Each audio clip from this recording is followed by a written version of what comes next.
Hey Nephilim, this is Jiraxel here to run you through my Captain Crimson build. The 3-set bonus on this is what it's all about. So your damage dealt is increased by your percentage of cooldown reduction. Your damage taken is reduced by the percentage of cost reduction. When we build our gear, we'll keep that in consideration. So I've tried a lot of different things, but the Hungering Arrow with Devouring Arrow is top notch. There is no other primary that can compete with that. With Strafe, I am torn between Icy Trails and Drifting Shadow. Icy Trails is so that you can get your Bane of the Trap bonus. Drifting Shadow is for speed. So whichever one works for you. Preparation, I really like to do the Focused Mind, so that way you can just keep it on cooldown all the time to get your discipline over the 15 seconds. But if you don't really have your build set up yet, I mean, you can just go with Punishment. With Shadow Power, you're going to need Shadow Glide or Gloom. Shadow Glide is for speed, Gloom is for defense. So if you're dying a lot, you'll want to get Gloom. With Vengeance, Dark Heart is for defense. So again, if you really need the defense, you're pushing high tiers, get the Dark Heart. Otherwise, Seed if you don't quite have your resource cost reduction down yet. For Companion, you get the Wolf Companion for offense. Ferret is great for a little extra movement speed and to pick up all the health globes. I'll get to why that's good later. And Bat, again, if you're just not able to keep your hatred up, you'll need that first. Boar is for a little more defense. If you're struggling, it'll keep you alive just a little bit longer. Alright, so Ambush is fairly necessary just to get you a good start. Tactical Advantage will just make sure you get a little more speed. But if you're dying a lot, get Awareness. It will at least give you an extra life. If you're going with Drifting Shadow instead of Icy Trail for your strafe, Thrill of the Hunt is a good alternative, especially if you don't need the speed of Tactical Advantage. So Blood Vengeance by itself is key to keeping your resources up. This is also where it can combo with Ferret, if you're going to go down that route. Call the Weak combos perfectly with Bane of the Trapped and Icy Trails. If you're using it, it also combos well with Thrill of the Hunt. I'm using Fortress Ballista for the shield, Dawn for the cooldown reduction, Focus and Restraint for their damage increase, I use Reps of Clarity for the damage reduction, Squirt's Necklace for the damage increase. For gems, I have Bane of the Trapped, Simplicity Strength, and Teguk. In your Kanai's Cube, you must have Night Series Satchel, Hunter's Wrath, and Ring of Rogue Grandeur.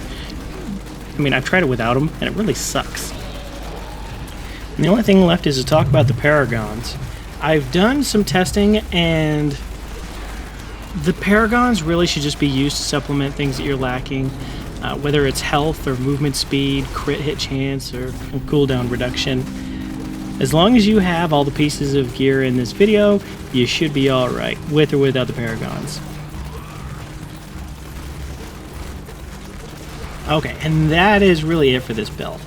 There are a few variations that you can do to supplement if you need some more speed, or if you just need a little more damage, defense. So there are items that you can switch out, or passives on your abilities. You can change those, but for the most part, if you do this build, you should be able to clear this. Like this run that's been running in the background took about 4 minutes 15 seconds. It was a little more defense focused, so it's got Gloom instead of Shadow Glide, and yeah, it worked out just fine.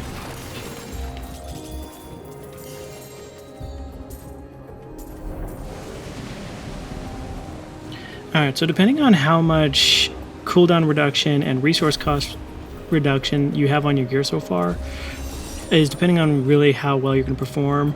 Like right here, I can show you the comparison between no Paragons at all versus 2 different runs where I use Shadow Glide and Nemesis Bracer and Shadow instead of Icy Trails.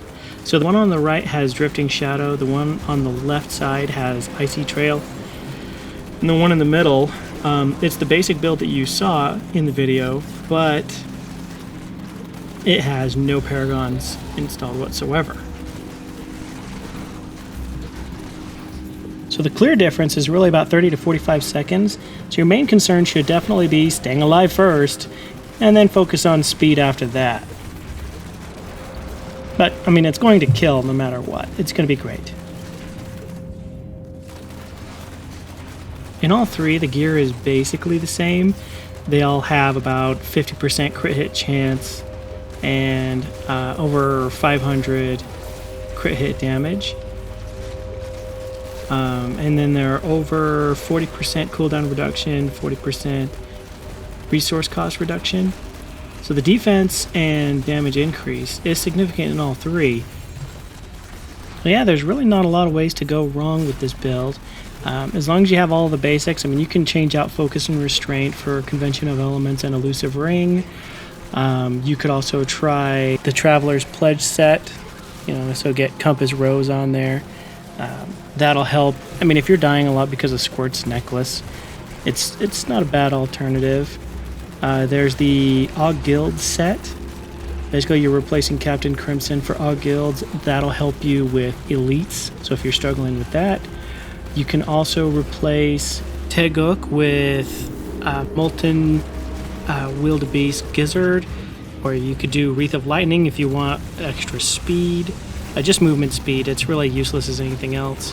Gogok of Swiftness. I mean, potentially that could help you with your survivability and attack speed.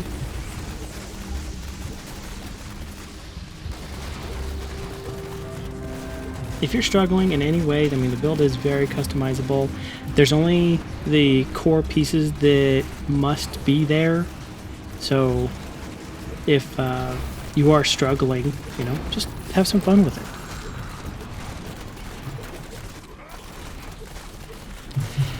So yeah, without going too crazy, if you would like to see a lot of the alternatives that I have, there is the Diablo fans page that I will have a link to in the description, just to share just a few more ideas that there are for this build.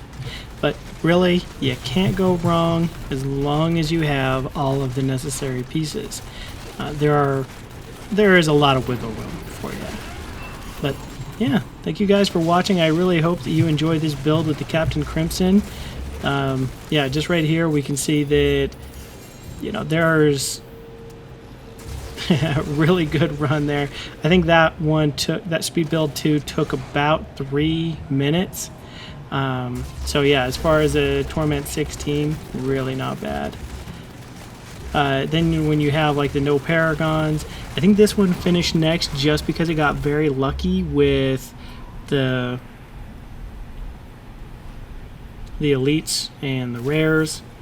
And this last speed build, it had that goblin pack, that was very exciting, but slowed it down maybe.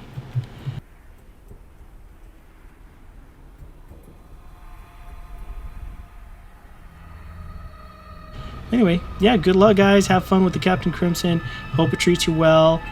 If you did enjoy this video, please do hit that subscribe button, a like, maybe make a comment if you have any suggestions, thoughts. This is Jiraxel signing off for now. I'll see you in the next video.